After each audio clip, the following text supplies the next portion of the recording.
Hello, my name is Dylan K, and this is the final video for my BugBot. Now, I've come a long way. I came to this program knowing pretty much nothing.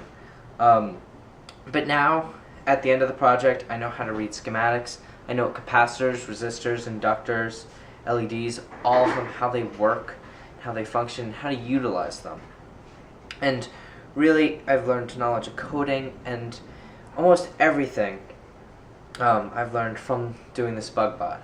Now, first thing was, after I assembled it, I decided to do the whiskers. Now, the whiskers were pretty simple, and I got them working very nicely. The idea, once again, simply is just I press it, and the electrical signal goes to ground instead of to the digital pin. Then I started working with lights and LEDs. Photo transistors are here, infrared LEDs here, and receivers there.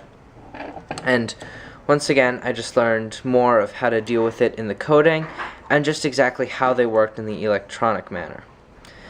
Now, finally, I had one big setback, the great short of 2013, where one of the washers here had been undone and came up a little, which caused such great shorting that there was smoke coming out, and when we tested it with the multimeter, actual sparks flew.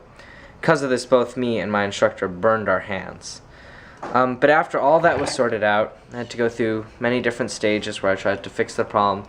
I ended up experimenting with a perforated circuit board, but then going back to a breadboard I actually had to fix myself.